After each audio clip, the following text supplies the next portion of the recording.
Halo, assalamualaikum warahmatullahi wabarakatuh. Ketemu lagi dengan Tom Sway, dan dalam pertemuan kali ini saya akan membahas soal kandang.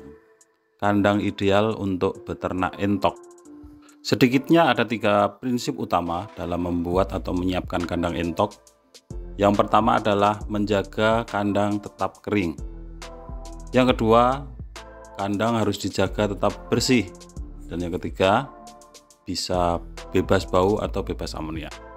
Jadi untuk prinsip yang pertama, kandang itu harus dijaga kering. Kenapa begitu? Kandang yang basah lebih rentan terserang penyakit, baik itu bakteri, patogen, dan virus yang itu akan mempengaruhi tumbuh kembang entok dan juga kesehatan entok itu sendiri. Yang kedua, kandang itu harus bersih. Bersih di sini tentu saja bukan sebersih lantai rumah ya. Bersihnya kandang itu salah satunya adalah dari kotoran. Kotoran itu akan terlihat atau tercium dan itu akan mengganggu dan juga akan mempengaruhi kesehatan entok dan peternaknya. Korelasi antara yang bersih dan yang kering tadi ketemu di sini. Kandang yang kering tentu saja akan membuat kandang itu juga bersih, karena entok tidak akan main di genangan-genangan air atau sisa-sisa air. Jadi sekali lagi, kebersihan kandang tetap harus dijamin ya, karena entok-entok ini sudah dibudidayakan, tidak liar lagi.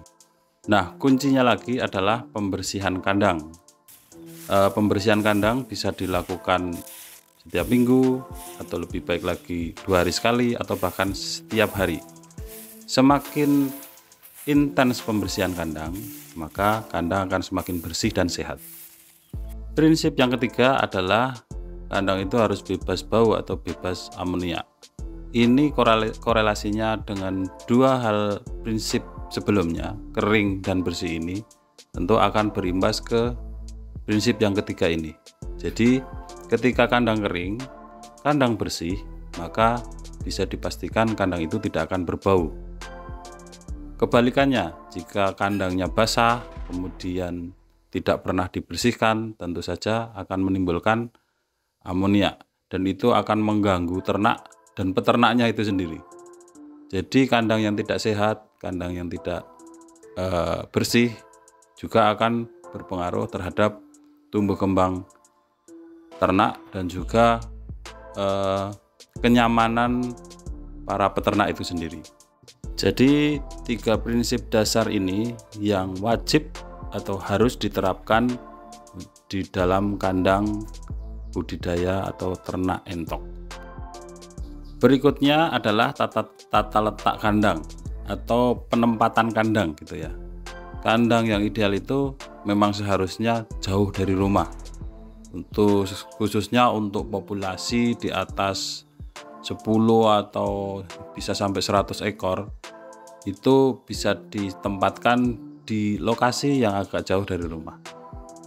Dan kemudian kalau bisa, kandang itu menghadap ke timur atau ke barat. Jadi ternak-ternak kita mendapatkan asupan atau pancaran sinar matahari atau terik matahari yang sempurna, dan itu sangat mempengaruhi kesehatan ternak itu sendiri, termasuk menghindari serangan virus atau bakteri secara alami. Jadi itu ya, kandang seharusnya jauh dari rumah untuk populasi yang cukup banyak ya. Untuk populasi hanya 5 ekor atau 10 ekor masih bisa dilakukan di belakang rumah. Tapi idealnya kontak langsung antar hewan dan juga manusia itu bisa seminimal mungkin. Artinya hanya intens peternak dan hewannya. Begitu juga dengan hewan ternak lainnya. Makanya itu alasan kenapa harus dipagar dan lain-lainnya, supaya tidak kontak dengan unggas atau ternak lain selain ternak yang dipelihara. Kemudian kontak dengan manusia yang saya sebut, virus yang atau vektor untuk penyakit di entok juga tidak hanya dari unggas, tapi juga mungkin manusia yang datang dari tempat di mana terdapat virus yang bisa menyebar. Contohnya dari kandang yang di situ ada suspek atau terjadi kasus kematian unggas banyak. Kalau enggak dari pasar atau persentuhan antara unggas-unggas lain yang tidak tahu di situ ada virus atau tidak. Dan yang penting lagi, pada prinsipnya kandang entok itu terbagi menjadi dua. Yang pertama adalah kandang tertutup dan yang kedua adalah kandang terbuka atau kandang umbaran. Kandang umbaran diperlukan supaya entok itu bisa mendapat asupan sinar matahari yang lengkap. Di situ pula biasanya ditempatkan kolam pemandian supaya entok tetap bisa menikmati habit sebagai unggas air. Kemudian kandang tertutup. Kandang tertutup ini berfungsi untuk tempat entok beristirahat, berkembang biak, bertelur, dan juga mengamankan diri. Jadi kandang tertutup ini juga penting untuk menghindari hewan predator, kemudian dari aksi pencurian dan lain-lainnya. Jadi ketika entok sudah masuk ke kandang tertutup, bisa kemudian dikunci atau diamankan di situ, dijaga tetap tenang sehingga entok-entok ini bisa bertelur, kemudian berkembang biak dengan baik. Kendati demikian, kandang tertutup juga harus diberi ventilasi atau dijaga sirkulasi udara tetap baik ya. Jangan sampai kemudian kandang itu terlalu pengap dan lain-lainnya. Dan sekali lagi untuk kolam ini juga sangat penting, itu harus diletakkan di tempat yang terbuka, dalam hal ini di kandang umbaran.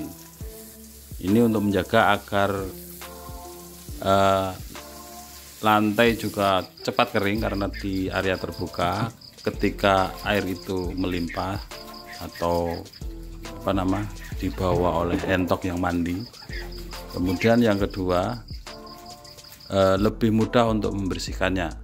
Kalau di dalam kandang tertutup tentu saja itu akan mengganggu karena lantai menjadi basah dan tidak nyaman untuk ditempati untuk beristirahat entok-entok.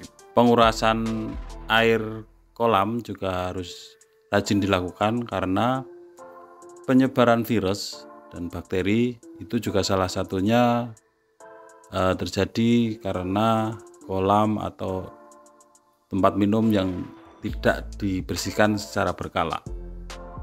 Jadi begitu ya, kandang yang ideal minimal memiliki 3 prinsip utama tadi. Pertama kering, kedua bersih, yang ketiga bebas amonia. Kemudian ada kandang tertutup, kemudian ada kandang terbuka. Kemudian penempatan kolam, kemudian tata letak atau arah kandang yang menghadap matahari terbit. Intinya untuk mendapatkan sinar matahari pagi. Kemudian sirkulasi, jadi keluar masuk kandang, baik itu hewan juga manusia. Pencegahan virus atau penyakit. Jadi mencegah tentu akan lebih baik daripada mengobati. Mungkin itu ya, sampai di sini dulu pertemuan kita hari ini. Jangan lupa subscribe, like, comment, share, tekan tombol lonceng supaya dapat update video terbaru dari kami. Salam seduluran selawase, salim dari Tom Sui. Wassalamualaikum warahmatullahi wabarakatuh.